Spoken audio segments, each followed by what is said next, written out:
This is Red Pole Q here, and we had a discussion, me and my partner in crime. Kane Vast. There we go. I had a discussion already about the book Our Inner Ape by Frans de Waal, and it was a more of a general discussion. And this time around, I thought we could get a little bit more into the more detailed things in the book that I pulled out. So yeah, let's do that. It's like this, yo. This is 10% luck, 20% skill, 15% concentrated power of will, 5% pleasure, 50% pain, and 100% reason to remember the name. All right, let's get into it. So the first thing that I wanted to wanted to bring up is some of the the differences between bonobos and chimps. I already covered that, I think, quite a lot last time when in the initial chat. So I think, but I'll just run through it briefly.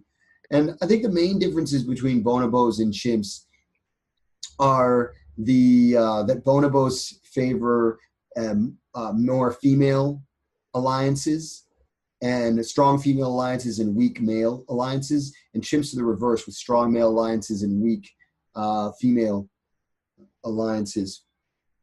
So that's one of the main differences, and it seems that a lot of the differences stem from that. So among chimps, because of the strong male alliances, generally what happens is that there will be a strong male or a coalition of maybe two strong males who are at the top, so there's kind of this alpha male, and then there's like a secondary guy who the two of them together can beat out the strongest guy, or it'll be the actual physically strongest guy. Now, being physically strong isn't the only important thing, though, about being the top of chimp society, because as I mentioned yesterday, part of it is being a fair arbiter of disputes.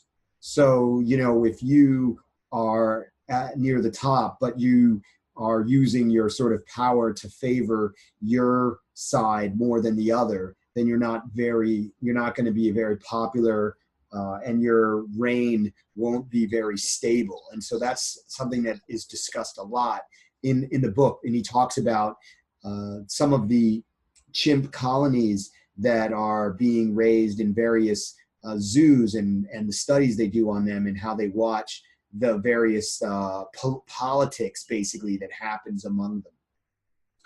And essentially the chimps are predominantly male, competing for sexual access to females. The bonobos, on the other hand, it seems that it seems that the females tend to monopolize a lot of the food. The female alliances are what allows them to stand up to the males.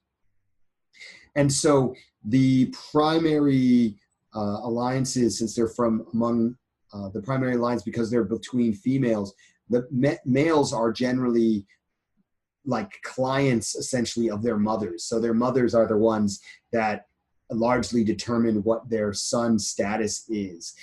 And he didn't really make this totally clear, but it seems that essentially that females have first rights to the food, and I suppose that's because that they are the ones doling out the sex according to. So since they're the ones doling out the sex, basically the males are giving them food, or letting them have first access to the food, and then they say, hey, why don't you share some with me? Conversely, if a male does have food, then a female bonobo will very easily show up, basically start and basically offer herself up, and then while he's in the midst of getting his groove on, she'll pluck the food out of his hand. Which reminds me of do you remember that story about sexual kimchi? He had sex with some girl in China, and then right after, she was like, can you take me to the jewelry store now? No, I don't remember this, but it does sound like a bonobo moment. So yeah, so I think those are and so I think those are the main things that are different in bonobo society. Sex is used pretty freely as the currency that of the current the way that women or that the females rather control the males is by offering and withdrawing sexual favors, whereas the chimps primarily control women or the females through territorial possession, sort of being the strongest male and offering kind of protection. So that's I think the main things to think about. Now, obviously, when you look at humans, we kind of do things both ways. I think there's an interplay between female power and male power, and I think that one of the you could definitely make a critique of Western society in saying that it's kind of eroded the whole female power side of the equation, whereas in Asia it's still very much that females use the bonobo way and males often use the way of the chimps, as it were. Yeah, that makes a lot of sense. It is just on a side note that is somewhat less scientific. Have you seen the new movie, or sort of new in the last few years, of Planet of the Apes? I saw at least one of them. So there's three of them, and I've seen all of them. And one thing that is true from what you just said is that the main leader ape is called Caesar, and at some point he gets usurped by another guy. I can't remember the other guy's name, but it's something angry. And the point being that his main quality that makes all of the apes survive or not survive is his ability to mediate between them and the humans and the different ape groups. Mm-hmm. So it was interesting because that actually quite clearly displays the point you mentioned, even though it's like a fictional movie. Right. Well, the reason we, as Jordan Peterson would say, when we watch movies, they're hyper real. They're more real than real. And, Sure. what he means by that is that they distill the actual lived experience of human beings, and that's what makes them popular. So makes sense. Yeah. Go JBP. Yo, ODB, fucking other niggas bros, OPP. Okay. So there's a lot of parallels, not surprisingly, between ape and ape behavior and human behavior. So he talks a lot about how the gender differences in the bonobos and the chimps are very similar to the gender differences we see in humans. And, despite the fact that many people are, in the modern times are denying that there are, that gender differences are anything but social constructs, it's pretty clear there's plenty of research to show that is actually absolutely, what's the total bullshit? I think that's the correct word for that. And one of the key examples is about empathy. And I thought this was pretty interesting. So it said that, so he gives us some examples about how females are naturally predisposed to being more empathetic than men and than males. And the reason is because ape offspring, including human children, need a lot of care from their mothers to survive. And so those females that were empathetic towards their children were the ones that reproduced more. And so whereas it wasn't as necessary that that the males be empathetic. So we are relatively more empathetic than like bear males, which will attack and kill their own children, whereas apes will only attack and kill the offspring of other men. I guess that's not something I should be laughing about, but it is interesting. So, and he gives. Yeah. Oh, go ahead.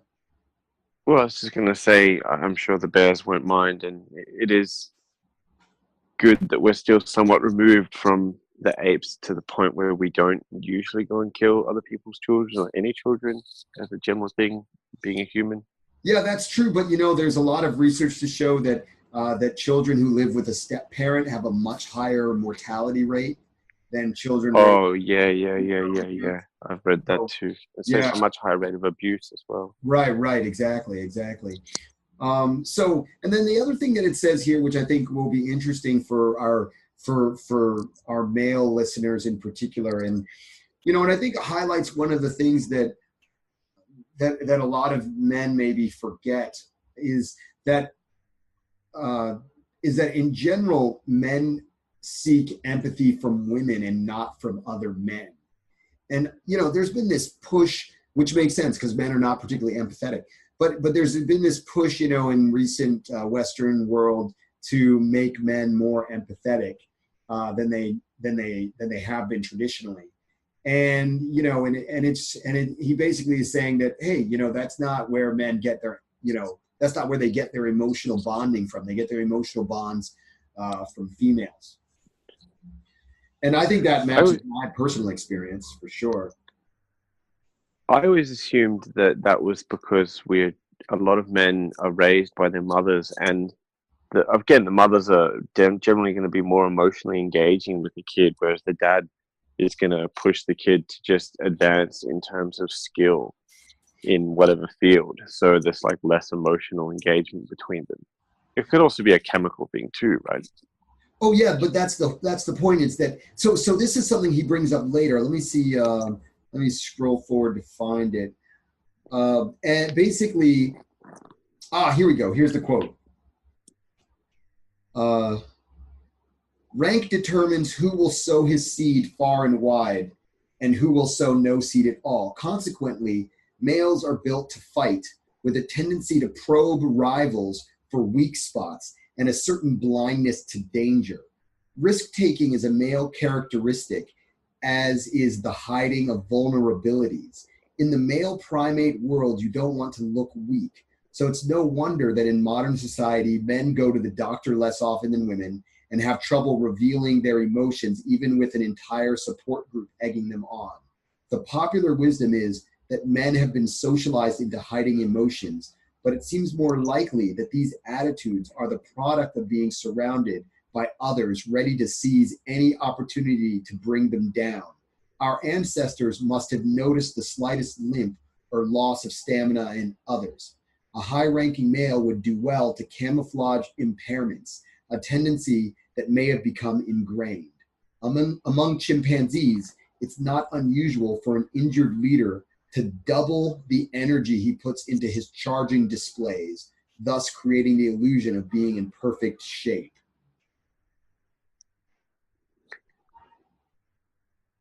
Yeah, I guess that makes sense, especially if you relate it back to humans and you look at kids in school, right? Yeah.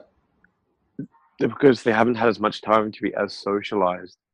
You can see pretty clearly that kids are aware there is a hierarchy that they're operating in, and it's kind of blunt, but I mean, the behaviors that are going to make you gain or fall are pretty obvious. So for guys, I mean, I think it's still the same now for a lot of kids, but for guys, crying in front of other guys automatically gets you labeled as a pussy and probably ostracized or picked on by various groups. Well, you're definitely not going to be at the top of the hierarchy, that's for sure. Yeah. And so I thought that point is interesting, because women think that it's in our interest as men to be more emotional, and they're just totally wrong.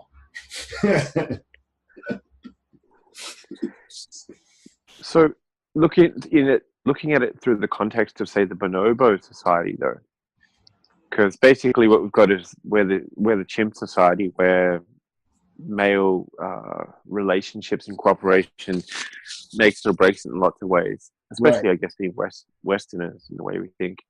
Right. But if society did lean towards more the bonobo way, then do you think it would be more beneficial to operate in a more female way, where you are more in touch with your emotions and you're kind of developing the social conditioning to try and override some of the evolutionarily programmed stuff?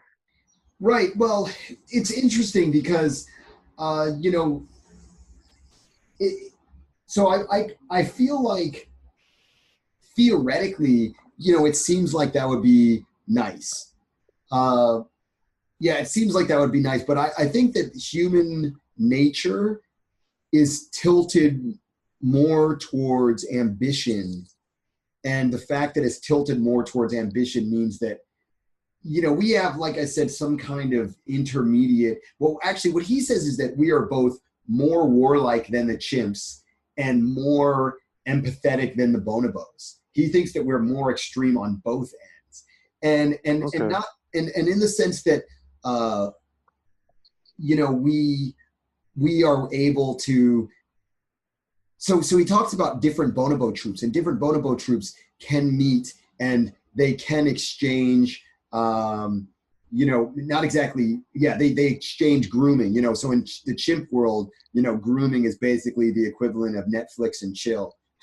So that's how they, you know, hang out together and sort of build their alliances. And one of the things that it said is that among bonobos, when they meet another bonobo troop at the edge of territory, that you know, they do a bit, but not nearly as much as humans do. You know, humans don't humans engage in trade and business with people that are far removed from their groups, and it doesn't go that far with bonobos.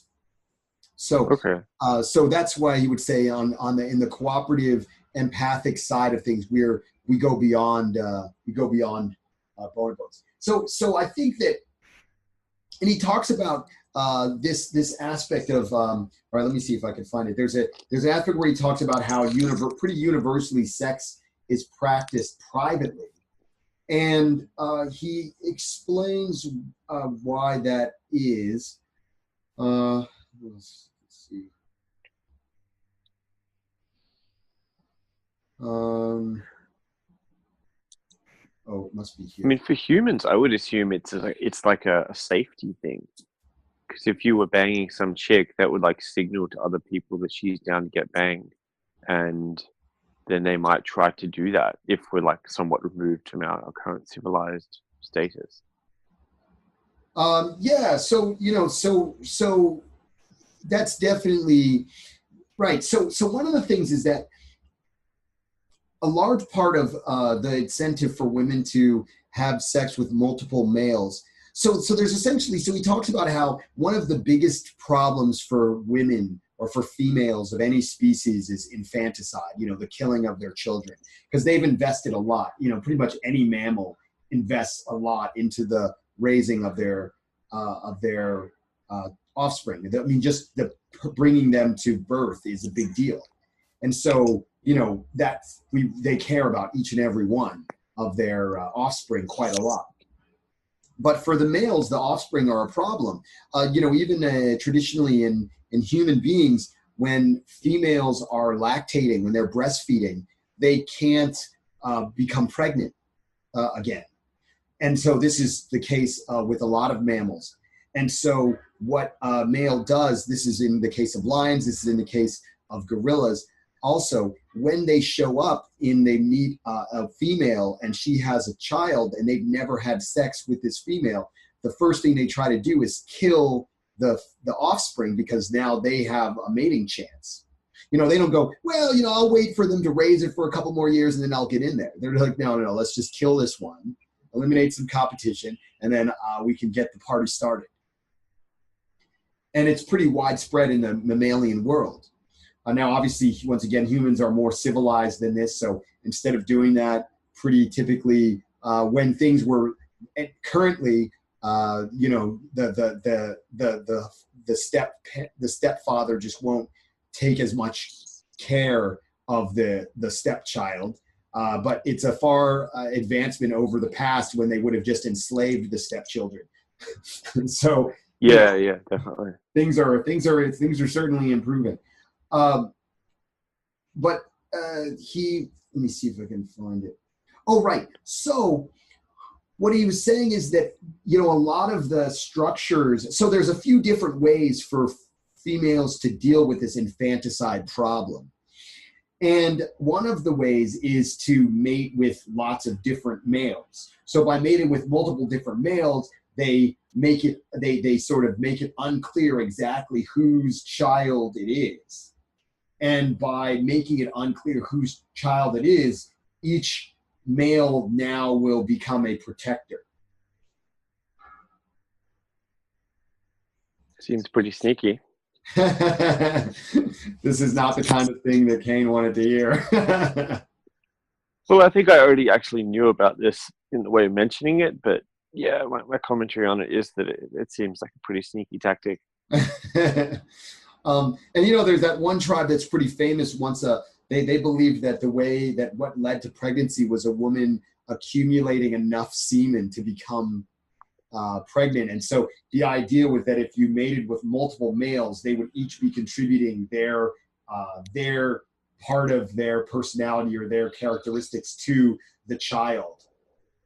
So that's out of Sex at Dawn, right? Yeah, he talks about that as Sex at Dawn, but he talks about that in this book as well. Okay, yeah, I remember reading that. So that's one. So that's one way of dealing with the infanticide problem is, well, it could be yours, it could be yours, it could be yours.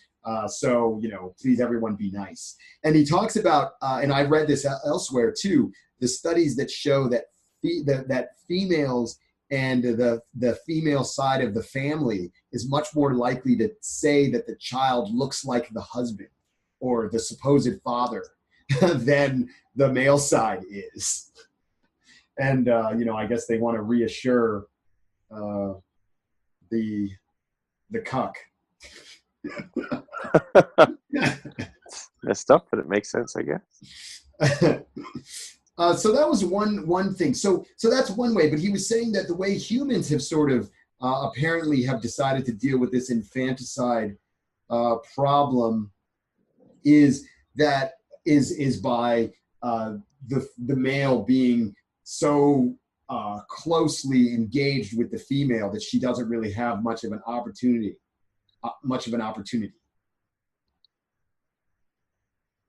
Yeah, I could see how that works. I mean, lots of guys, when they get into a relationship, they'll drop many other things in their life and just spend all their time with their girl. Right. And they also, I read something that said jealousy and the possessiveness that comes with that is potentially a strategy to like keep the girl around. So it was like a reproductive strategy. It wasn't just like a character defect, as right. what is I guess normally believed.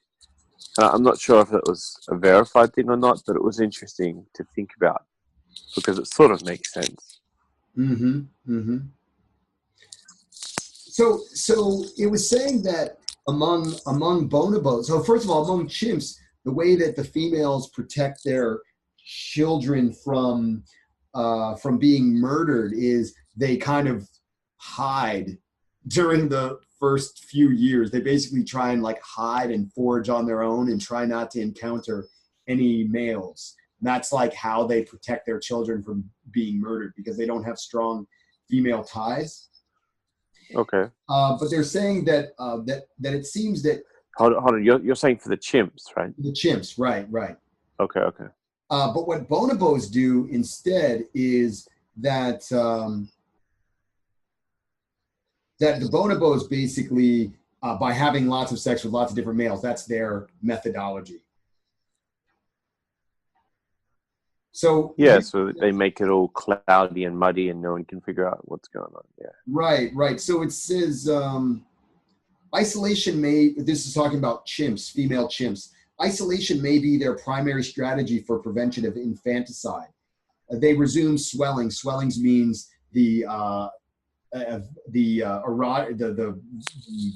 big swellings on their ass that let them that advertise that they're ready for sex. So it says they resume swellings only toward the end of the nursing period after 3 to 4 years. Until this time, they have nothing to offer males looking for sex and no effective way to change the mind of males in an aggressive mood. Female chimps spend a large part of their lives traveling alone with their dependent offspring. Bonobo females, in contrast, rejoin their group right away after having given birth and copulate within months. They have little to fear. Bonobo males are not in any position to know which offspring are theirs. And since female bonobos tend to be dominant, attacking their offspring would be a risky business.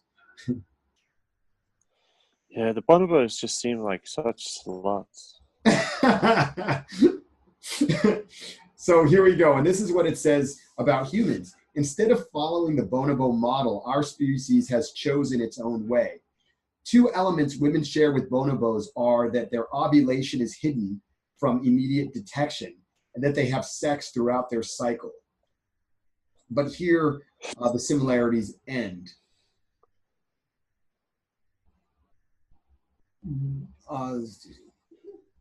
So let me see. Where does it say? So then he talks about a lot about the swellings, and that's kind of not important for our purposes. Okay, the second way we deviate from bonobos is that sex among humans is more restrained. So yes, but you're right, bonobos are sluts. The second way in which we deviate, this is not always evident because some societies know extraordinary freedom. The peoples of the Pacific were a case in point before the arrival of Westerners. In The Sexual Life of Savages, which is a book by Bronislaw Malinowski, depicted this region's cultures as having few taboos or inhibitions. In a rather bonobo-esque comment, it has been said that for early Hawaiians, sex was a salve and a glue for the total society. And then he talks about more stuff about Hawaiians, but it says here that unrestrained hedonism, however, is unlikely to have existed in any human culture. Even the most sexually liberal cultures are not free from jealousy and violence in response to unfaithfulness. Universally, intercourse takes place in private, and the genital region tends to be hidden. Most societies also limit sex to a few partners. Polygamy may be practiced and accepted, but in reality, the vast majority of families in the world include only one man and one woman. Now, the nuclear family is the hallmark of human social evolution. Given the exclusivity of our sexual contacts, we've opted for the opposite of the bonobo plan by actually enhancing a male's ability to tell which offspring are his. Until modern science came along, men could never be sure, but had a far better chance of guessing right than a bonobo does.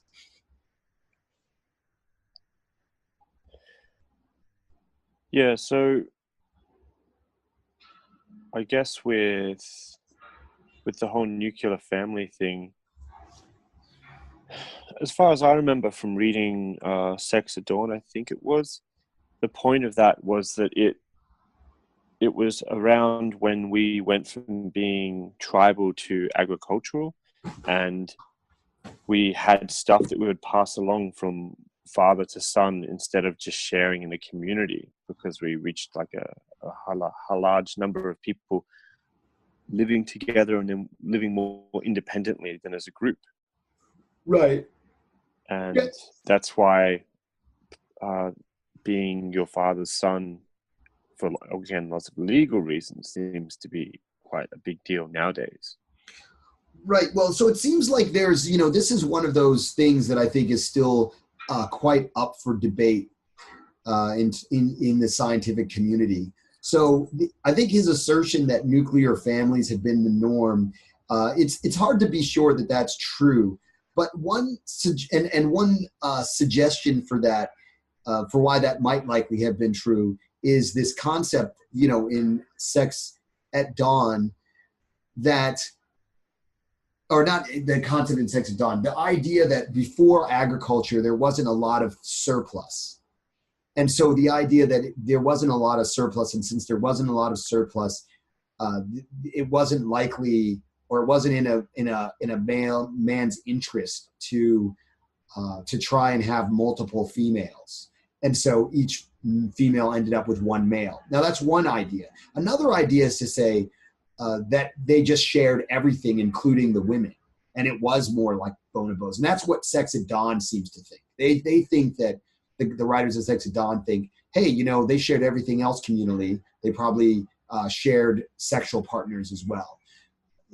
I don't think we have, well, certainly I don't have enough evidence one way or the other. I mean, it could be either way. What we do know is that when it was possible to accumulate wealth, polygamous groupings became much more common, with a male who had a lot having multiple females, and it shifting more towards a gorilla type situation. So, you know, who knows if the nuclear family is really the norm. That's his assertion. I don't know. Yeah, it is kind of hard to say. But I think the point still stands that the main point, though, is that bonobos, because of the strong female alliances, are not in a position to go and take out the females, the children of females they haven't mated with anyway. Okay. And I think that's kind of the most important point, is that the males, because they don't have a strong alliance system, aren't in a position to do that.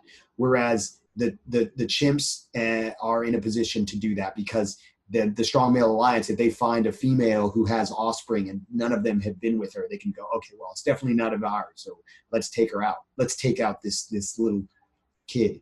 And you know, among gorillas, I mean, that's the way it entirely works. It's just like the gorilla. I mean, presumably maybe because there are no, there's neither male alliances nor female alliances, maybe. And so because of that, the male gorilla, you know, can easily, the strongest one can just dominate his harem, period. Maybe that's how it works. Okay. So, yeah. Right. Okay, so what was the next thing that I wanted to? Oh, yeah, so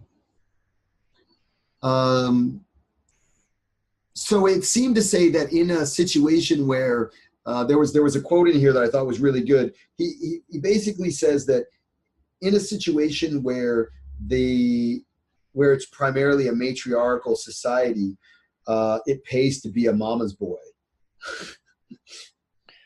Yeah, that makes a messed up sort of sense. Yeah, here it is. In nature, bonobo females do all the migrating, leaving their home group at puberty. Now, the reason why the females leave the group is because they can enter a new group, and you know, they have something to offer in terms of the fact that they can offer up sex, whereas males can't do that. So males stay put, enjoying the company and protection of their mothers. Males with influential mothers rise in the hierarchy and are tolerated around food. Zoos have learned the hard way that they need to follow this example. Unfortunately, and this is talking about a male that they transferred. So unfortunately, the male in question had been brought in from the outside. Being real mama's boys, males fare best in the group in which they were born. So there you go. So, you know, this one of the interesting things about modern society is that largely there's been they've tried to put men in more of this situation where the world is a lot safer for them if they just follow along with the rules, which I think is, you know, in the old days, you didn't want to follow the rules. I mean, you know, the way to win was you get on a horse, you grab a bunch of your buddies, and you just go and rampage. Yeah, yeah. And good old days. And what they're saying now is, hey, you know, just stay put, follow the rules, and things will work out for you. But the problem, of course, is twofold. One, that your rank is dependent on your mom. And, you know, male of humans seem to have too much ambition to be satisfied with that situation. And secondly, female women are not sufficiently attracted to mama's boys for it to be a very successful reproductive strategy. Yeah, and it would be interesting to think how that would affect things, considering the difference with men and women in terms of how competitive women aren't in their natural inclinations, right? So again, it's like a Jordan Peterson thing. But I mean, if women are less willing to be competitive than men because of their natural predispositions, it'd be interesting to see how that would affect things if, to get ahead in society, it's designed that you need to kind of like be a mama's boy. Right. Because mama's boys, maybe a lot of these really big successful people who build a lot of stuff are mama's boys, but I somehow kind of doubt it. There's little evidence to suggest that. Yeah, I don't see Genghis Khan being a mama's boy in any particular way. Right. Did we talk about, oh yeah, we did talk about stress issues. Now there's there's something really interesting because what he said in this book somewhat contradicted what I saw in a documentary a long time ago called Stress: Portrait of a Killer. In that documentary, they suggested that the higher you are up in the social dominance hierarchy, the less stress you have. And the reason you have less stress when you're higher up is because when you're higher up, you have more levers of control. So you have things more arranged the way you want them to be arranged. In this book, however, he said that high-ranking males often have very high stress levels. And so there's some, so I'm a little bit unsure, why there were these two different diverging results. Although in the TED Talk that this writer, Frans de Waal, gave, he said that the highest ranking male has high stress levels and the second highest ranking male has the lowest stress levels. And then the stress levels gradually rise as you get further down the hierarchy. And I thought that was pretty interesting, and it makes a lot of sense. They basically say that, when you're low on the social hierarchy, then your stress levels are high because lots of bad things can happen to you, essentially. And among chimps, for example, low-ranking chimps have to spend most of their time at the edges of the group's territory. And at the edges of the group's territory, they're very much vulnerable to the roving packs of rival troops that kind of stalk the perimeter looking for lone chimps that they can take down and murder. And I think I mentioned that in the last talk. So it makes sense. And I'd say that, in our society, it's also very true. Low-ranking male basically means that you don't have much income. You have an insecure job. You have you likely, certainly in the American system, you likely don't have access to health care. Your housing isn't very comfortable or very good. Your utilities are at risk of getting cut off. I mean, there's all these things that, random event is more likely to lead to things turning out really badly for you. Sure. And, obviously high-ranking males have a lot going for them in the sense that, bad things aren't that bad for them. So, so that's a clear indication. Now, as I was saying, one of the things is that bonobos live in a much more abundant world in terms of food. So there's not that same competition where it's winner take all. And actually, they were talking about this, how among bonobos, there's a very close so their birth rate is similar to ours in that the ratio of females to males is 50-50 at birth, or approximately 50-50 at birth. And it's also the case among chimps. But when you actually study chimp populations, it's closer to only about, there's about half the number of males for females. So along the line, about 50% of males end up getting murdered before reaching adulthood or soon into adulthood. And he even gave a story about there was 3 chimps who competed against, who there was a one chimp alliance, and then there was another male chimp who was like the strongest. And so this male alliance at one point cornered this, the powerful chimp at night when there was no one there to, none of the other people in the troop could intervene. And they cornered him. Okay. They held him down. One of them held him down while the other inflicted serious bite wounds to him, including biting his scrotum and squeezing out his testicles. That is some fucked up shit. Well, there you go. Yeah. Jesus Christ. Yeah. I mean, you wouldn't wish that on anyone, right? No. And so the male, the competition is quite fierce among chimps. And I think looking back at human history, we can say that, there definitely is a strong streak of that among humans. Yeah, I guess that's that's very true. Yeah. Although, it's nice one of the good things about being a human is that if you decide you want to do that to a male rival, you don't have to bite his scrotum with your teeth. So that's nice. Yeah, we don't teach any of that in boot camp. I already talked about this thing about males having to hide their weaknesses. And, I think that one of the things, and I know you've experienced this during your time teaching social dynamics and relationships and dating, is that one of the things we grow up thinking is that women really understand other people very well, and it's men that are total retards. But what you really find is that women have a lot of wishful thinking about how men should be. Yeah, I think that's very, very accurate. And, this idea that they have that, men should be open to being more vulnerable and open is one of those areas where women have no understanding of the kind of competitive pressure that men are under in the hopes of getting some action.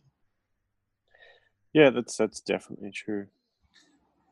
And now there is something that was very interesting that he said in here. He said that oftentimes female chimps are pickier maters than bonobo females are. And because they're pickier maters, it can be that even though you are the alpha male of the chimp troop, the females will be running off to a mate with lower ranking males. And this is interesting because I think, in Western pickup in particular, there's this strong belief that if you're just super alpha, that you'll get all the girls. Yeah, I guess so. I mean, you could just use Dan Bilzerian as the effect for that, but it is sort of true in his case that it's not just his alphaness, but that's how people would perceive it, I think. Right. And so the fact is that, you don't have to be that there are incentives for females, or females for whatever reason may not just choose the most alpha guy. And I think that's important for many guys who are learning pickup to understand, because they often feel like they have to become something or a particular way. And they don't have to. Sure. I'm with you on that. There was something else he talks about. He talks about voice convergence. So voice convergence is this idea that men, there's a certain frequency, there's like an underlying frequency to interactions between humans. And they've done some research showing that the lower ranking males will match their frequency to the higher ranking males. And so frequencies, when groups interact, they always converge, but it's always the lower ranking male who matches his frequency. Okay. So here you go. I'll read a quote from the book. scientists used to consider the frequency band of 500 hertz and below in the human voice as meaningless noise, because when a voice is filtered, removing all higher frequencies, one hears nothing but a low-pitched hum. All words are lost. But then it was found that this low hum is an unconscious social instrument. It is different for each person, but in the course of a conversation, people tend to converge. They settle on a single hum, and it is always the lower status person who does the adjusting. So there's some, we often tell guys about how they use their voice tonality as part of their interactions, right? Yep. And so this is a great example of how that is important in terms of displaying your dominance level. So just to recap on that briefly, you're saying that how you use your voice signals your value level in relation to the person you're interacting with one way or another, right? Right, exactly. So it's more that, if your voice tonality it's actually a frequency, but I think it's more about tonality in terms of how we use it. If you converge to match somebody else, then that's an indicator that you're lower ranking than that person. Okay, interesting. So how do you think that would work in terms of someone having, say, a higher voice than someone else? And then basically, if it's like skill-wise more difficult for them to match that person, how do you think that would affect things? Well, I think it's not about the voice tonality being higher or lower. It's more about it just being the one that people match. Okay. Yeah, so it's not necessarily to say that you have to have a lower voice for people for you to be more dominant, although that seems to be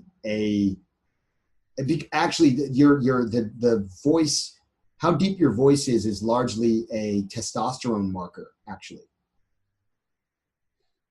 So higher testosterone levels, I'm not exactly sure how this works. I think the way it works is there is some point when you're marked as being a male, before puberty, when you're still in the womb, you get some flooding of testosterone or something like that. And then that indicates your responsiveness to testosterone in the future when you pass puberty. I think that's how it works. And so the ones who get a higher flooding of testosterone in the womb then will develop into they will have more traditional male markers, square jaws, deep voices, that sort of thing, wide shoulders. Okay. So I think that how deep your voice is more of a testosterone marker than it is an indicator of dominance. Although, generally speaking, women are attracted to males with more testosterone markers. And there seems to be an issue about how testosterone is deadly, actually. Like, it's kind of poisonous, and the more testosterone you have in your system, the more susceptible you are to sickness and parasites and cancer and all sorts of bad stuff. And the way that works is that if you're very high in testosterone, but you're healthy, then that indicates that your genes must be really, really good. And it's similar to the peacock feathers, where it's difficult to maintain those because you're easy to spot by predators. So if you maintain really great feathers, it just shows that you must be so good that even though, you're running through the wolf kennel with meat strapped all around your body, you can still survive. Something like that. That's a pretty funny way to put it.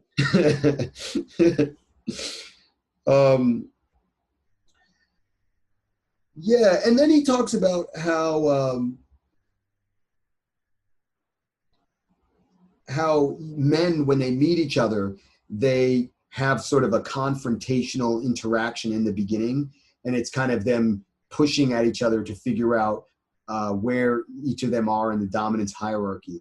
And of course, you've experienced this many times, because when you teach pickup, every time you meet someone who finds out that you teach pickup, it's like immediately them trying to prove how amazing and awesome they are and how they're better than you with chicks and sex and everything you can think of. Yeah, it is interesting because it's like our most core. Sex is our most core, and our ability to get it and get it and have it and all that is our most core kind of defining thing, I think. And it's funny how that riles people, and that Mm. it's working on a logical level and also like a biological one.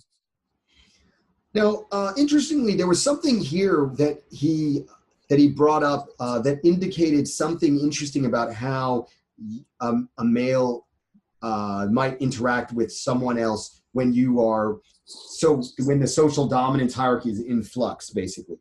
So he talks about that you have the alpha male. So one of the things that he said is that among chimps, you have like the alpha male, but until the other males submit, there is still the competition is still on. And the way that chimps submit is through something called a pant grunt. I don't know what that sounds like, but anyway, it's called a pant grunt. I suppose if you go on YouTube, you could probably look up chimp pant grunt and find out. And maybe we'll splice it in to the right here. Maybe we'll splice it in. That could be cool. So it says here, the challenger, so that's, the challenger to the existing alpha, will not lighten up until the former alpha submits. In effect, the contender is telling the fallen king that the only way to be friends again will be to give the pant grunts that admit defeat.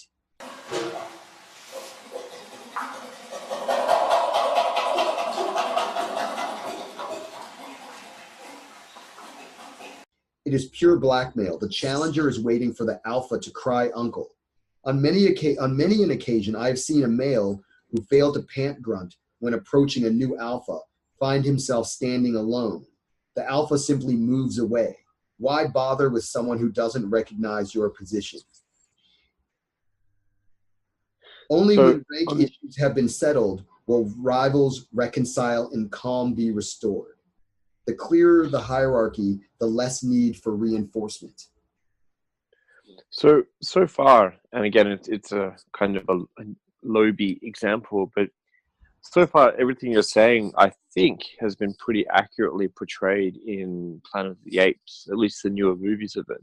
Mm-hmm. And something they do there is there's a particular gesture of submission where they put their hand out, palm up, and they do make some sort of sound. So it'll be interesting to give those movies a rewatch and like look for these things, because I'm pretty sure they've done it all really accurately. Yeah, he talks about the movies in here, and I guess they used some really real primate. They really tried to follow a lot of the science in terms where they brought in primatologists as consultants for some of the behavior. And he talks about some of the things that are spot on and some of the things that are off. But yeah. So one of the things that I thought was most interesting here was this idea that basically if one of the males didn't acknowledge the other male as dominant, then they would just sort of not interact with each other at all. And when you were asking me about Mark Manson yesterday or the other day when we were talking about it, I remembered how this seems very much like what happened when I went to join his group. So he was there talking to with his now wife, but she was his girlfriend at the time, and there were two other women. And so I went and approached the group, and I ended up interacting with some of the women, and he just left.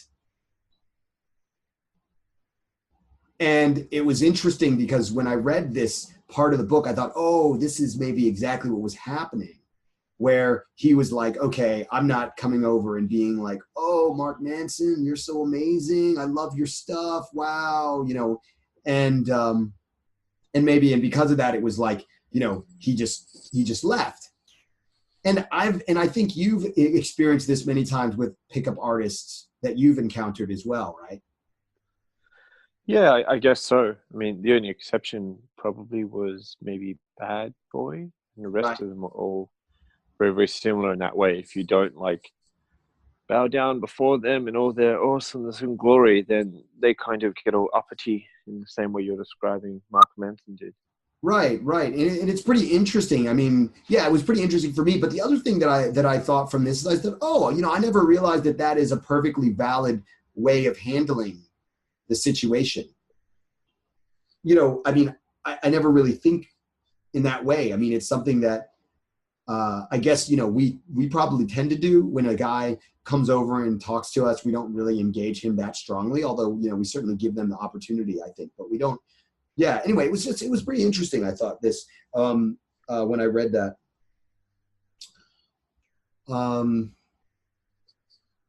Let's see. Oh, and then he talks about why why it can be good to be the beta male.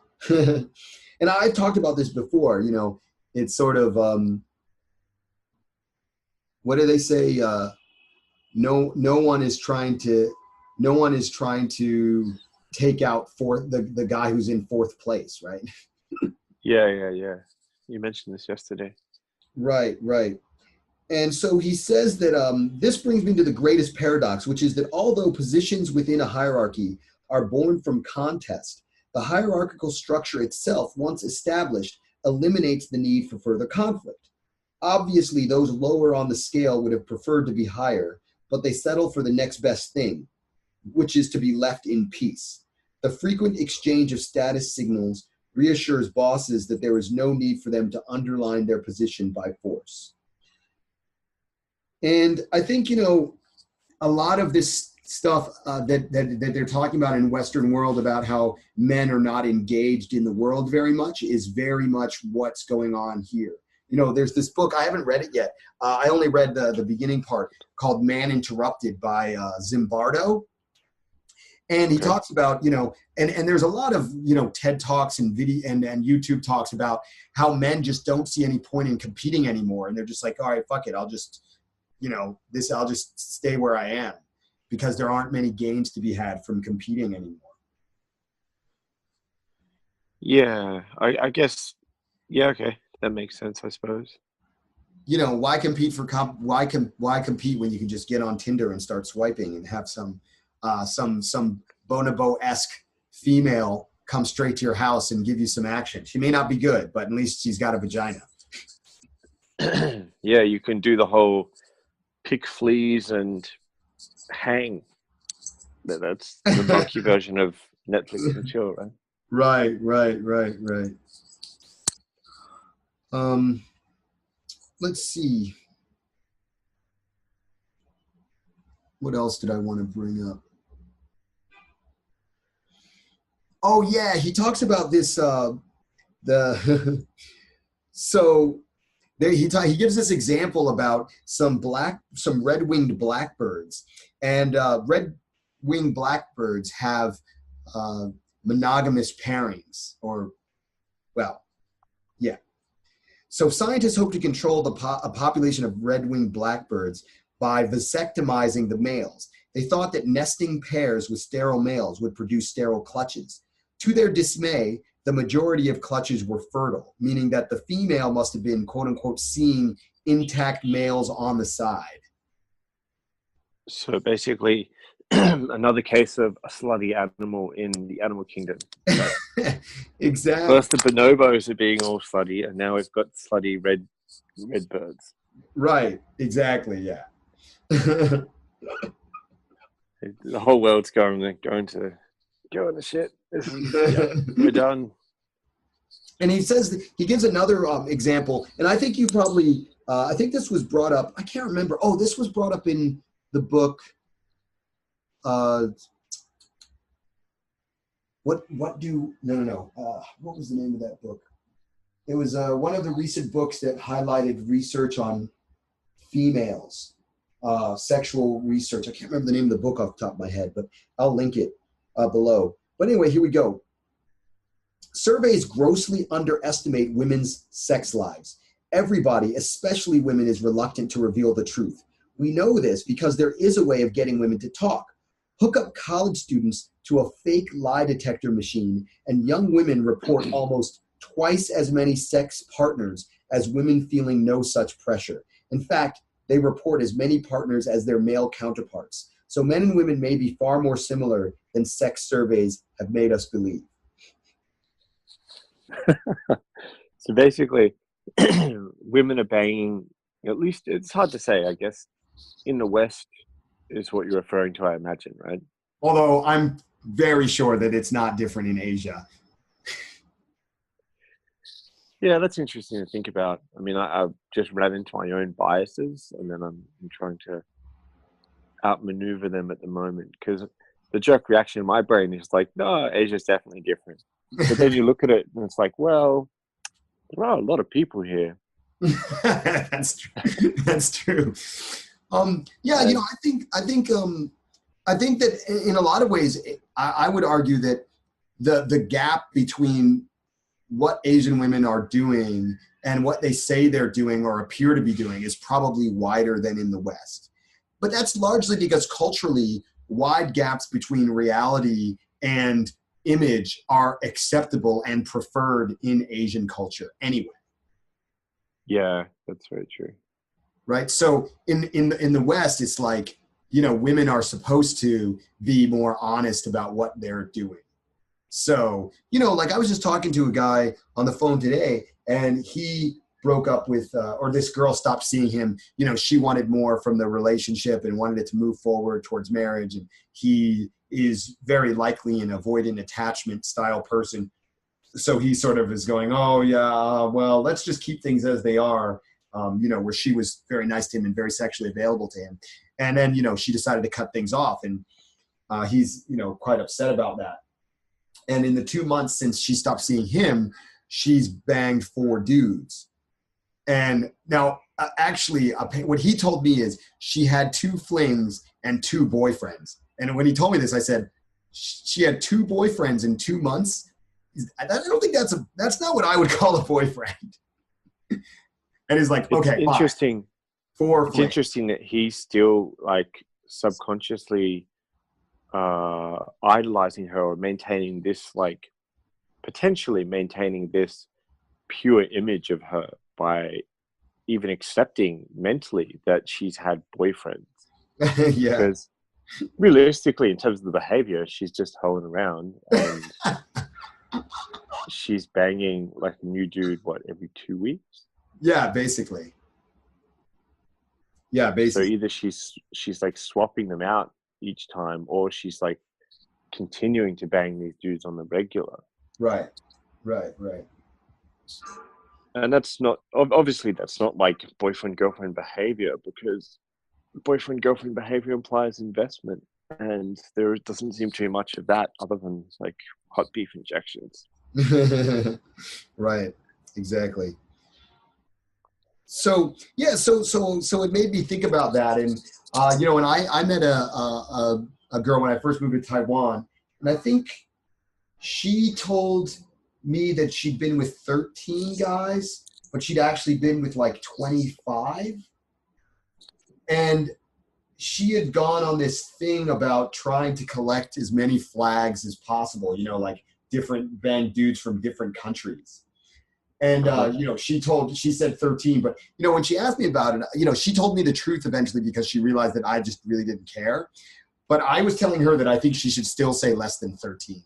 I think 13 for most guys is too many. She was only 25. So even though 13 at 25 actually isn't that many, I mean, if she's been banging dudes since she was 18, that's 7 years. That's only 2 dudes a year. It's not many, really. I mean, especially given how many offers women get.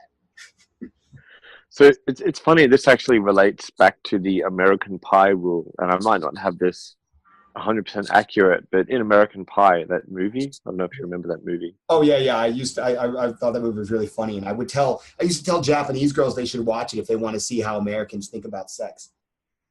Yeah, it's actually really good for that. But do you remember the part where they say, when men say they've had sex with X amount of girls, it's usually like double or triple the amount of girls they actually had sex with. And when girls say how many guys they've had sex with, it's actually half of what is actually real. Right. So it's kind of funny that pans out. Yeah, because I think that like a guy would include something like, you know, like maybe the girl like like a guys would include a situation where he feels he could have had sex, but it didn't happen for some reason. Well, this is like the Chinese pickup guys. One of them developed this really funny thing, and in Chinese, it's Chinese pickup slang. It's called ban ti, and yeah, it just means half closed, literally.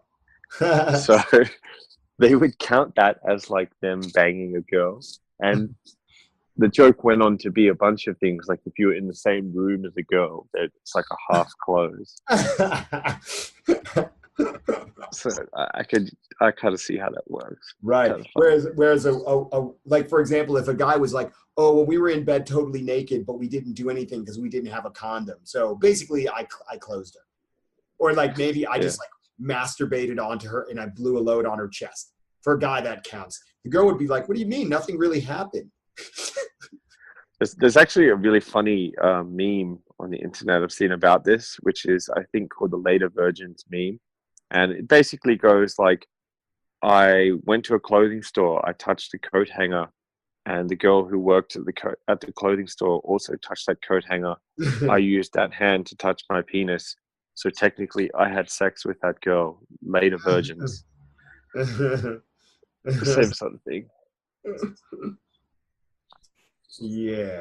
Well, you know, it's funny because for me, like the first time I ever had my penis inside a vagina, I was like so terrified of getting her pregnant. I didn't have any condoms. So I just like put it in and took it out. And then like we did other stuff. And then later on I put it in and took it out again. And I didn't even really consider that to have been real sex. Like I kind of didn't really feel like I'd lost my virginity. Fair enough. But I guess most guys would be like, I fucked her. Yeah, I mean, it would be a 2-hour long saga at that point for most guys, apparently. Just going back to the guy you were talking about who was saying his now ex-girl has banged like 4 dudes. Yeah. Do you think that he is potentially viewing it this way because of some like evolutionary psychology reason where he's finding ways to accept the situation and therefore accepting like a lower position in the hierarchy with this girl because he like wants to get back with her? You know, I think it's definitely, you know, in his interest to imagine that these other guys are, you know, not, for example, not better than him. I mean, I think all guys do this. It's like, they're not better. It's just that she couldn't get me. So that's why she's with these other guys. Okay. So in that sense, yeah, it kind of is, you know, a social dominance thing where it's like, well, you know, she couldn't get like the alpha, so she'll take one of the betas kind of. Instead of just being like, yeah, maybe this guy's just better than me. Yeah. Okay. I was also actually, it was talking about this tendency among men also. It said that in the males in some primate group, I can't remember which one, it was saying that the males who were very good at displacing their anger onto lower ranking males had much lower stress levels than those who didn't. So the males, you're saying male monkeys that were able to like... I think these were apes. Oh, okay. So you're saying apes that were able to take out their anger on males lower than them had lower levels of stress. Right, exactly. Okay. I think, let me see if I can find it. Yeah, reallocation of blame fails to address the situation that triggered it, but it works. It serves to calm the frayed nerves and restore sanity. Only one study has measured it in a most innovative way, not in people, but in baboons. Right, baboons. Primatologists have come up with the guidelines for what makes for a successful male baboon. The measure of success is the amount of glucocorticoid, a stress hormone that reflects how one is doing psychologically in the blood. Low levels mean that one copes well with the ups and downs of social life. which for male baboons is full of status striving, slights, and challenges. It was found that displacement of aggression is an excellent personality trait for a baboon to have. As soon as a male has lost a confrontation, he takes it out on some smaller guy. Males who tend to do so enjoy relatively stress-free lives. Rather than withdrawing and sulking after a defeat, they're quick to shift their problems to others. Yeah, it sounds pretty messed up. Well, I mean, but humans do that sort of thing all the time. So, why get rid of a winning strategy? Yeah, I mean, this was making me think of when I was working in like some soulless organization in Australia as a salesperson. Mm-hmm. And it's funny because we had a manager who was pretty inept, and I don't know how he got hired there, but the point is I'd been at that business longer than he had, so I knew how to do the day-to-day tasks in the area that we were working. And there were some points where he had given myself and a bunch of other people instructions on what he wanted us to do, but his instructions weren't very clear or just like didn't make a lot of sense. And then you could see when he would try to do what you were just talking about, when he would probably try and take out his negative emotion on us, the people under him. So it's interesting thinking about this and relating it back to my own experiences or my own observations in life. Yeah. So there you go. So he had low stress levels, but you had higher stress levels because of it. Lucky you. Yay. Let's see.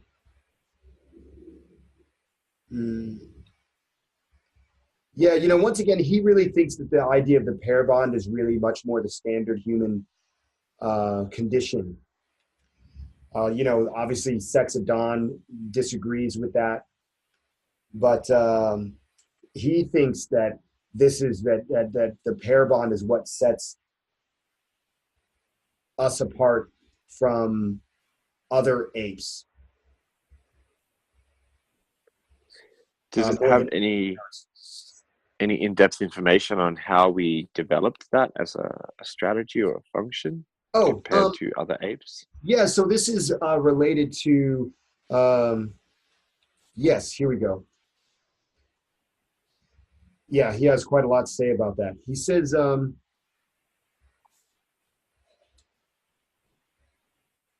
species' social order revolves around the pair bond model, which gave our ancestors a foundation for building cooperative societies to which both sexes contributed and in which both felt secure.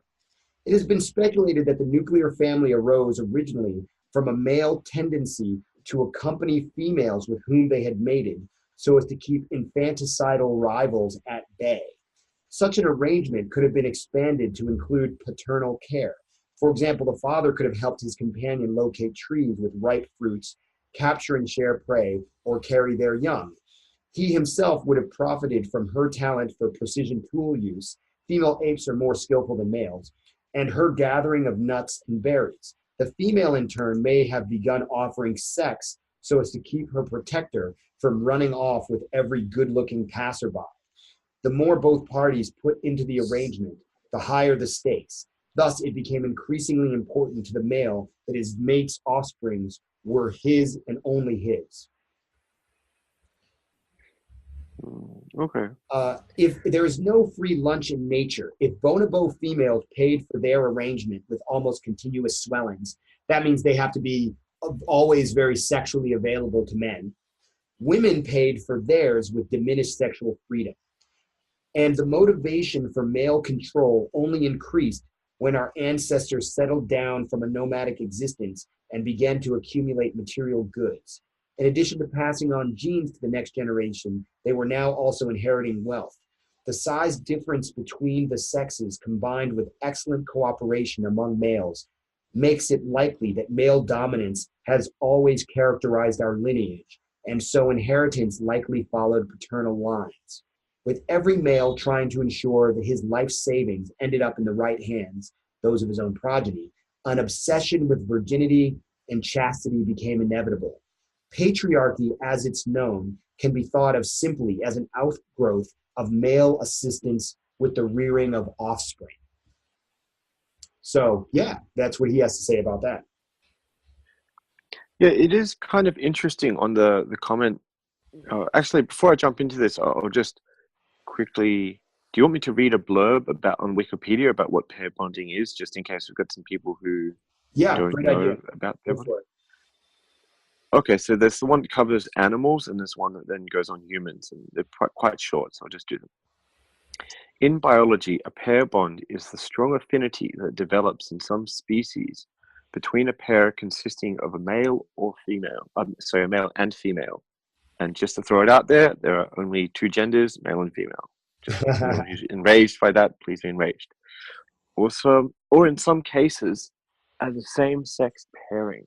And yeah, that part I don't get. It's weird, but we'll just move along. Potentially leading to producing offspring and or a lifelong bond. Pair bonding is a term coined in the 1940s that is frequently used in sociobiology and evolutionary biology circles. The term often implies either a lifelong socially monogamous relationship or a stage of mating interaction in socially monogamous species. It is sometimes used in reference to human relationships. Monogamous voles, such as prairie voles, have significantly greater density and distribution of vasopressin receptors in their brain when compared to polygamous voles. These differences are located in the ventral forebrain and the dopamine-mediated reward pathway.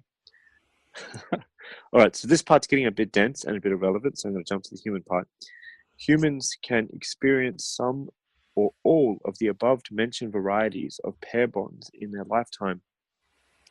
These bonds can be temporary or last a lifetime, same age or different age groups.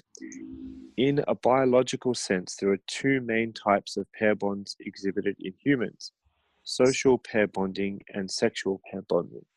The social pair bond is a strong behavioral and psychological relationship between two individuals that is measurably different in physiological and emotional terms from general friendships or other acquaintance relationships. On the other hand, the sexual pair bond is a behavioral and a physiological bond between two individuals with a strong sexual attraction component. In this bond, the participants in the sexual pair bond prefer to have sex with each other over other options. Social pair bonds are usually more wide-ranging than their sexual counterparts due to the sexual nature involved in the latter. In humans and other mammals, these pair bonds are created by a combination of social interaction and biological factors, including neurotransmitters like oxytocin, vasopressin, and dopamine. Pair bonds, social and or sexual, do not equal marriage. Marriage can be associated with sexual and social pair bonds. However, married couples do not necessarily have to experience both or either of these bonds. Marriage can be a consequence of pair bonds and vice versa. However, neither always creates or leads to the other. Pair bonding in humans helps explain extreme bonds that we may share with others, but we are unable to articulate in terms of contemporary love.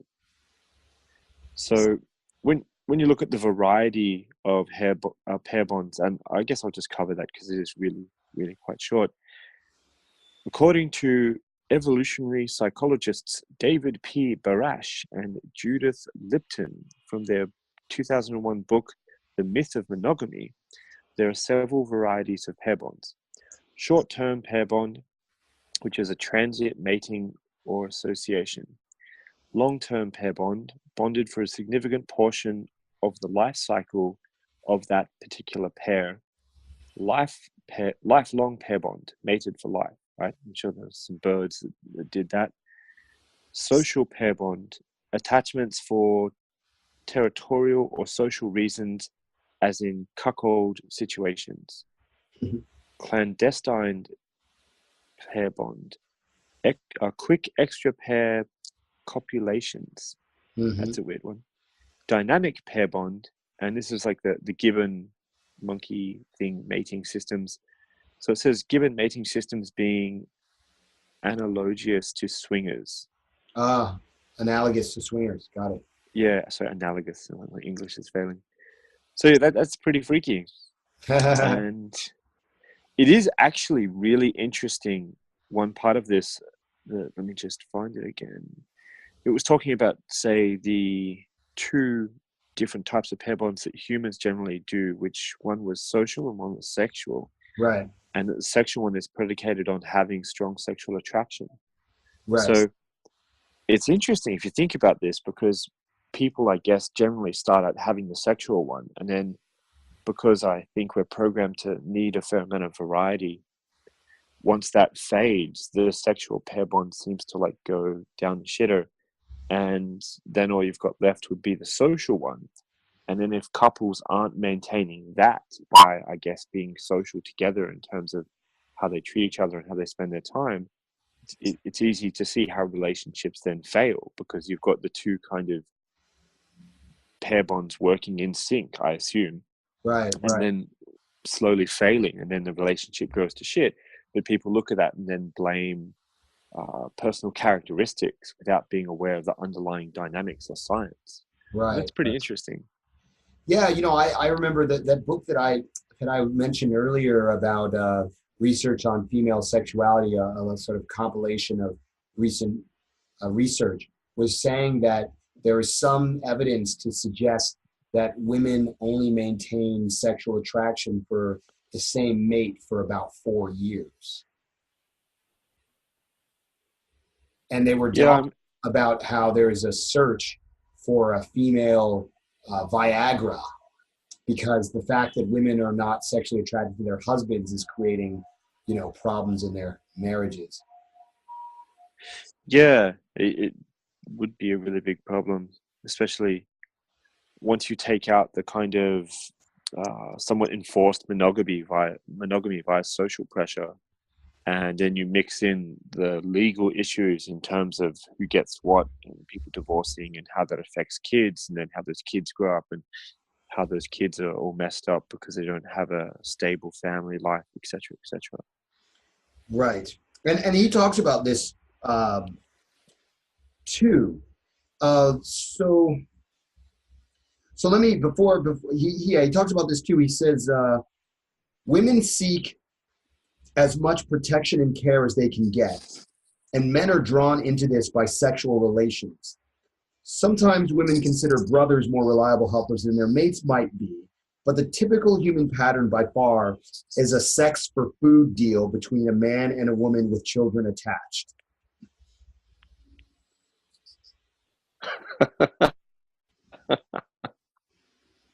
Oh, that's so funny. Yeah. Basically, take her out, chuck some food down her yap, and bang, and that's it. That's evolutionary psychology at work. It's interesting. When I was rereading the game, I don't know if you remember this, but they had this idea. I don't know why it was called this, but they called it rocks for gold. And gold was sex, and rocks are, nice things that you do for women, take them out, feed them, take care of them in various ways. So they call it rocks for gold. And if there's an imbalance, then the relationship doesn't work out. Yeah, I don't remember, but I get what you mean. It is quite interesting now that you've got like lots of social things that mess with the natural order of things, like Tinder, for example, meaning that the girls don't even get rocks. They just come along and give you the gold. And then you're like, all right, here's your taxi, go away now. Right. Right. I think that's like a really messed up dynamic. Well, in a certain extent, but one of the things that's interesting is that, so in the animal kingdom, it tends to be that the females pursue one of two strategies. Strategy one is find the best genes. Strategy two is find the best provider. Although there is some suggestion that good genes will make you a good provider. But anyway, those are the two strategies. But it seems that with human females they can follow either strategy or they follow both strategies. And so Tinder, for example, leans more heavily towards the good gene strategy. It's like, girls are on there. They'll only want to, it's like, how tall are you? If you're not tall enough, you're out. If you don't have a six pack, you're out. I read something that said that it's like something like 80% of women are competing for like 5% of the guys on Tinder or something like this. Like the bottom 80% of women are competing for the top 5% of guys, something like that. And then, the ratio on the guy side is like even worse. Yeah, it is pretty messed up. And, and I think this is kind of one of the major problems of our time, which is that because people are not seeing are not interacting with each other in enough sort of spheres, they have a very limited perspective on one another. And so they're not judging each other by the wealth of their entire personality experience and et cetera. And so that's quite detrimental. More detrimental for women actually than it is for men in a certain respect, because the women are often ideally trying to seek a partner who is the best partner, the best genes they can get, who will stick around long term, essentially. Yeah, so I see what you mean with this. And I guess we're just in an adjustment period, because the internet and various applications and ways of people interacting with each other is changing so much that the way we would compensate, I think, hasn't come around yet. And I was actually talking to this old Chinese woman the other day that my friend was friends with and introduced me to. And she's like some OG meditation expert, right? Mm-hmm. Anyway, the point being, she was having trouble relating to her son, because she said that her son spent all his money buying a gaming computer instead of giving money to his grandparents or something. And it was like his first pay he ever got, because he just got a job and worked for a month and got this money. And the Chinese thing would be that traditionally you give a present at least, or maybe buy dinner for your grandparents and your parents, because they've already spent all these years raising you. So it's like a way to say thank you to them. Right. And she was saying that he seems like totally unreasonable and ungrateful, and she couldn't understand the behavior. And beyond that, he doesn't want to do lots of things that she would think is kind of normal for her day and age. And then she had similar problems because she teaches engineering. So she was saying that she had similar issues with the kids that she teaches. They're just not really interested. And the way this relates to what we're talking about now is that I think because of technology and the ability to interact with people in all these weird ways, there's a lot of things that are becoming very, very narrow. So how this relates to women and Tinder and stuff like that, you only get a very narrow perspective of people, because although we have new ways to interact with others, they're just much more narrow than the traditional way. So like if you talk to a girl on Tinder, I mean, you just have a one-sided kind of view of who she is until you meet her. Whereas if you like approached her in the street, you've already got a really broad idea of who she is, even if you've spent 5 minutes on Tinder versus 5 minutes on the street. Right. So it's a little bit off topic, but it is an interesting thing where I think, although it's a new and interesting way to communicate, it is narrow and that is causing lots of problems. And also the fact that a lot of the interactions are happening so discreetly. I mean, discreetly meaning away from the larger social context, means that there's no pressure being imposed on these interactions. It's like, what women are often upset about the way guys are interacting with them on these medium. But it's the anonymity that allows guys to behave in these ways that they don't really like very much. In the past, it's like, you had to be out around people. And if you were a guy who was acting like some kind of weirdo, that would have a real negative impact. But now it's like you can be some kind of weirdo, and there's, you have access to millions of women over the internet, and none of them are going to find out that you're the weirdo. Yeah, that's very true. So, I think that there's kind of a thing here where the, people are, and especially women, I would say, are in a much more dangerous situation in their dating lives now, because they don't have that social protection or that social structure that forces men to behave in a certain kind of way. Now, granted, you could argue that they benefit too, because they also don't need to conform to certain modes of behavior. But, it's definitely a trade-off. And it still comes down to the base, I guess, two basic points. And one being that if they behave in a way that if a guy meets them on Tinder and he has a reasonable chance of getting some girls off Tinder, if they behave in a way that he doesn't like, they can just next her and find another girl on Tinder reasonably easily. Right. And so that's like not good for them. And then the other thing being that they have the whole risk of getting pregnant. So for the dude, he can like run to Mexico or something, but for her, that's like a really debilitating thing. Right. And also don't forget about the other risks. I mean, women who've showed up at a guy's house and gotten killed, for example. Or gotten beaten or whatever. I mean, there's lots of, beyond pregnancy, there's lots of possible negative outcomes. So there was another thing I wanted to ask you about that I thought was interesting that we started discussing before. It was basically in the West, and I think originally I thought it was a religious thing, but then I thought about it and think it's not, the whole obsession about women being virgins. Yeah. So about 15 minutes ago, we were discussing this, and what I've noticed is that as all these different countries keep plodding along, women being virgins seems to be less and less important. Mm-hmm. And originally, I mean, I thought it was a purity thing pushed by Christianity and a bunch of other religions.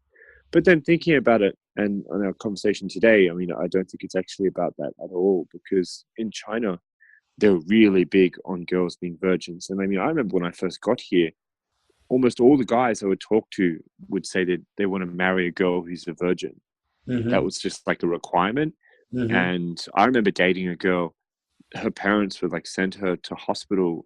It was like the first girl I knew in China, although I met her on the internet before I got here. Anyway, she would get like, her parents would try and get her virginity checked like every 6 months or something. So we stopped dating pretty quickly. And she remained a virgin. But that's neither here nor there. The point being, this whole obsession with virginity was a pretty big thing in the past, and I wonder if that's changing, because we do now have technological ways to figure out if the kid is our kid or not, and other things that impact the importance or lack of importance for virginity. So like we have laws that can help both sexes or hurt both sexes in this way too. Right. Whereas, so I guess my point is that parentage verification via virginity isn't such a big thing, because technology's enabled us to sidestep that, I guess. Mm-hmm. Well, yeah, that makes a lot of sense. And if I may inject a bit of humor in here, I thought that the reason why maybe virginity became why guys were so into virgins is because, in the old days, if you weren't a virgin, you were almost definitely a mother already. And the only way to ensure that your girl was going to have a fit body was if she was a virgin. Okay. I guess so.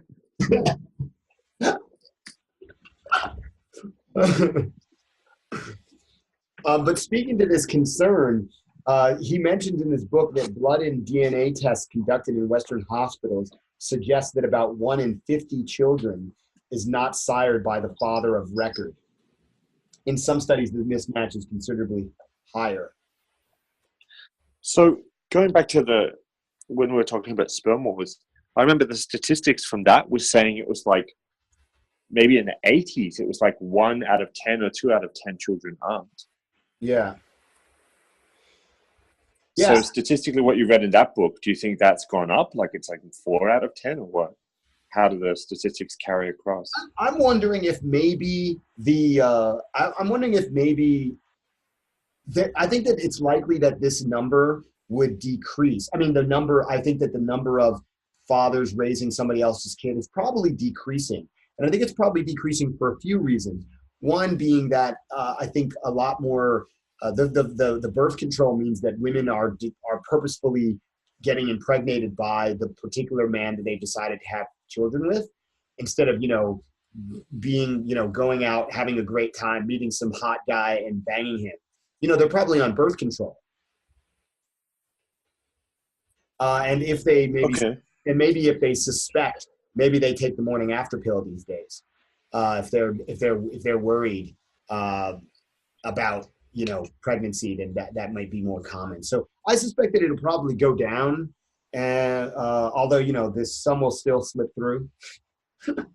So I actually assumed the opposite, and I understand that this is probably very different from country to country for various reasons, but I was thinking for the West, it would actually go up because there seems to be a greater divide developing between being like an alpha dude who just bangs a lot but doesn't invest in girls and being a beta provider.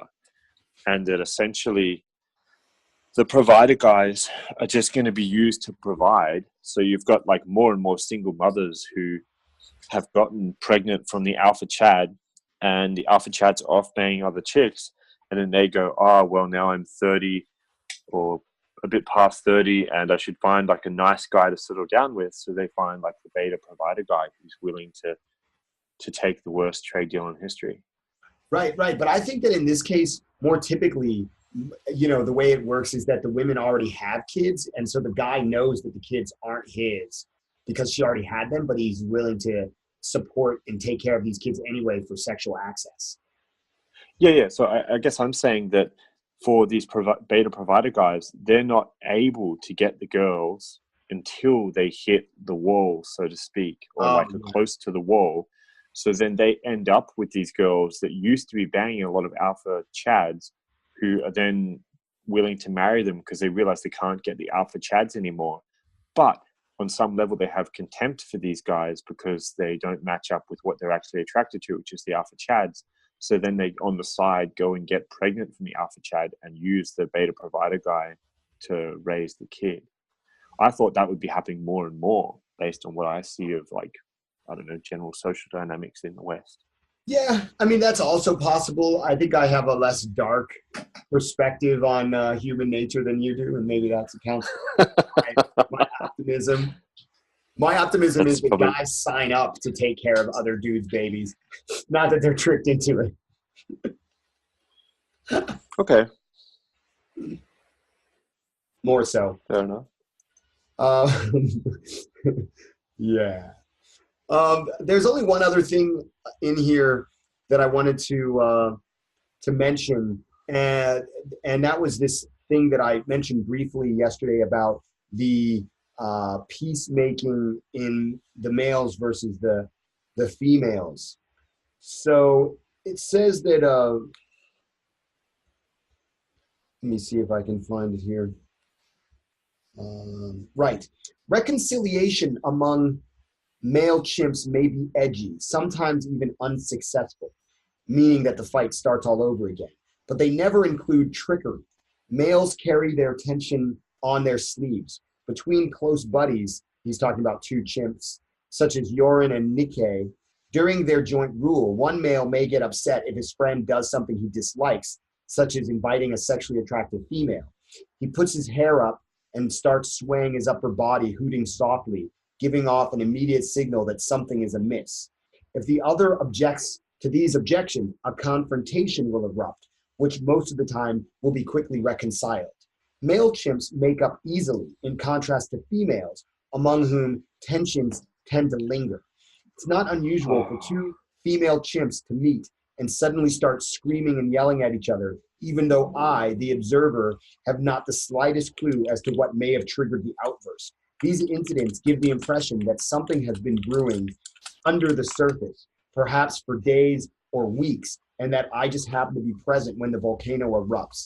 This never occurs among males, mainly because males signal hostilities and disagreements openly, so that things are always, quote unquote, talked out one way or another. This may involve overt aggression, but at least the air is clear. Yeah, I mean, anybody who's like, oh, monkeys and say apes and humans, nothing in common. Oh, it's all lies. We're made by God in the sky or something. When you see this point, it's just so insane, because anybody who's ever lived with a woman, and I don't think mums are actually that great of an example, but girlfriends definitely are. There's going to be some bullshit that happened like 6 months ago at 9 a.m. on a Tuesday that they remember, that they're all upset about for like 6 months, and then they bring it up, and there's a problem that they have about it emotionally that they haven't dealt with. And it's like, we don't even remember that. Yeah. And it, like, well, what are you talking about? But yeah, it's humans and apes exactly the same in this regard. Exactly the same. Yeah.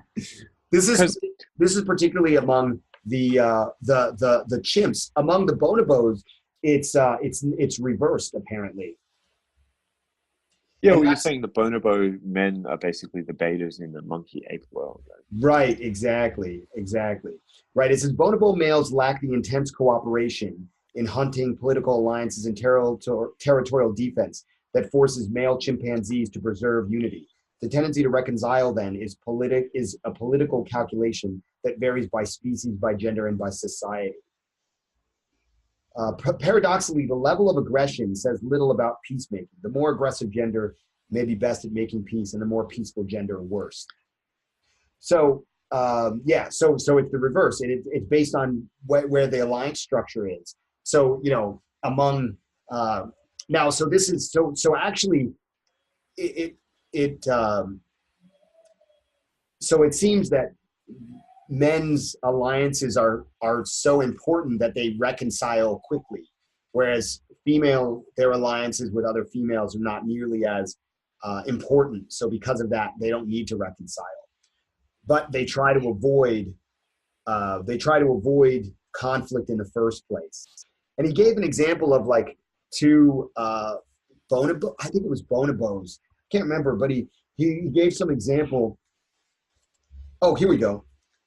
No, I can't find it. He gave some example of some female apes. I can't remember if they were chimpanzees or bonobos, but basically they supported different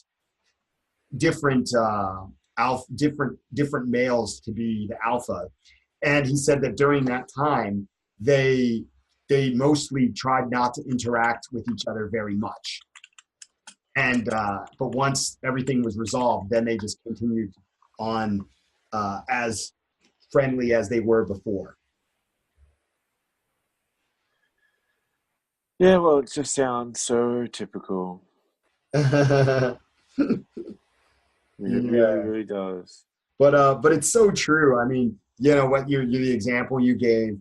I think this is why I always say that if your woman seems totally happy with you, you know that you're in deep shit.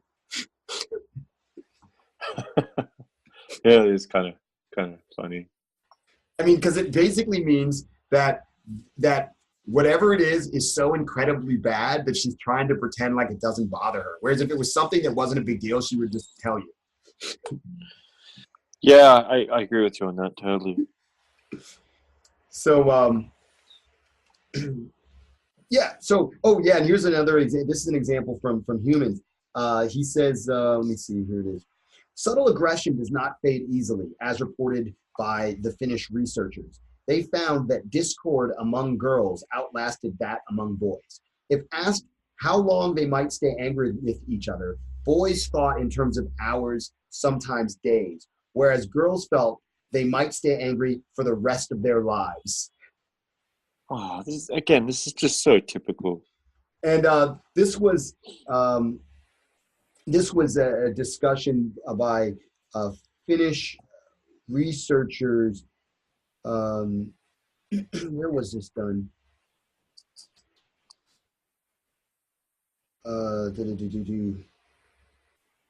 Anyway, I can't remember, but this was some research that was done at like a high school or something, or an elementary school or something like that. But yeah, it is typical.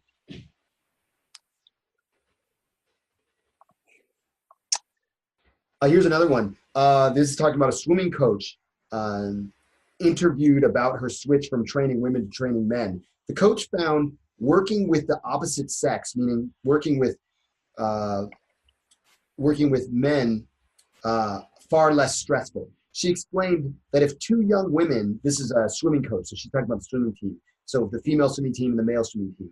She explained that if two young women got into a fight at the beginning of the season, there'd be little chance of their getting over it for the remainder of the year. The fight would be festering day after day, sapping the team's solidarity. Young men, on the other hand, had tons of fights, but in the evening, they would drink a beer together, and the next day they would barely remember the fight. For boys and men, rivalry and hostilities do not stand in the way of good relations. Yeah, so there you go. Yeah, because I guess going back to the OG days, we needed to be able to be chill with each other more quickly so we didn't get killed by a saber-toothed tiger or stomped by a mammoth. Right. There was a company a few years back that was all women. Let me just find it. Oh, I think you mentioned something about this to me before, maybe. Yeah, so I guess I'll just read the very first part of this article. Over in one corner sat Alice, a strong-minded 27-year-old who always said what she thought, regardless of how much it might hurt someone else. In the other corner was Sarah, a 30-something high flyer who would stand up for herself momentarily, then burst into tears and run to the ladies' room. Their simmering fight lasted hours, egged on by spectators, taking sides and fueling the anger. Sometimes other girls would join in, either heckling aggressively or huddling defensively in the toilets. It might sound like a scene from a tawdry reality show, such as Big Brother, but the truth is a little more prosaic. It was just a normal morning, prosaic, in my office.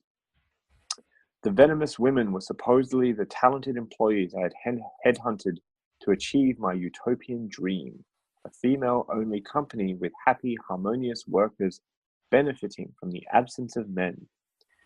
And anyway, if you just like Google all female company, it'll come up. And basically it's just this woman who thought she'll start her own company with only chicks because men were the problem. And long story short, she lost a lot of money and it was just a total shit fight because all the women would backstab each other and have ridiculous reasons, like their cat was sick so they couldn't come to work and they were sad about that.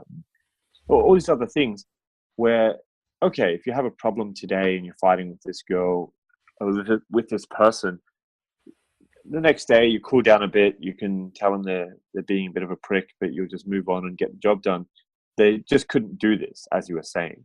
Right. And this company essentially just imploded because the women would constantly be fighting each other. And here's an interesting example. There was an argument about makeup and fashion and various things. And anyway, it said, it didn't take long for the office to become divided between the girls who wore makeup and those who didn't. Comments from the former were typically, doesn't she know what spot cover-up is? Or has she ever met a hairbrush? While the non-makeup clan were equally biting with comments behind their backs, naturally, such as, people on the morning bus must think she's a prostitute, or she looks like a slapper. The obsession with appearance meant nearly all the staff were on diets. If I bought a tuna mayonnaise sandwich baguette for lunch, I would overhear staff commenting that I was a pig. I'm a size 12. Two of the skinny girls often snidely said about the largest girl, I'd kill myself if I got that fat. One of the assistants got her own back on the food police, or one of the assistants got her own back on the food police for several weeks by pretending to buy them fat-free lattes, which were really full fat. So it's a bit silly, but I mean, it just goes on and on, where they just wage social war on each other for the entire existence of this company. And I don't think many people left the company going, "Oh, I guess we can we can get over this and still be friends." It was just everybody hated everybody, and Right. everyone bailed eventually. Right, right. So it's Well, yeah, you should pretty send me that link, and I'll include it I'll include it so that people can check it out. The one I just read's a Daily Mail article, so I'll send you a link, either that one or one that I think is Okay. Sounds good. All right. Well, I think that's everything I wanted to say about that book. okay. And one last thing, I just looked up that article of various links on Google, and the funniest thing is a Reddit link, and it's for the section on Reddit which is called the Red Pill. Oh. And when I clicked that link, it came up with another page that said, "This Reddit or this subreddit has been quarantined. Are you sure you want to continue?" That's kind of crazy. Interesting. But anyway, so yeah, I thought today's discussion was really, really good. I thought it was great. And for those of you who are listening, if you have a particular subject area that you want to hear about, feel free to contact us and let us know what that is. Otherwise, we're just going to keep discussing the things that we like to discuss, be them monkey, ape orientated, or otherwise. Yes, indeed. Yes, indeed. All right. Well, yeah. Thanks for joining us, and I hope you got a lot out of it. And thanks, Kane, for being awesome. Yeah. Well, I'm glad to do that. Always do what you do best. Exactly. All right, and I'll see you next week, man. Yeah, I'm looking forward to it. All right. It's going to be a great week. Yeah. All right. Catch you later. All right. Bye-bye.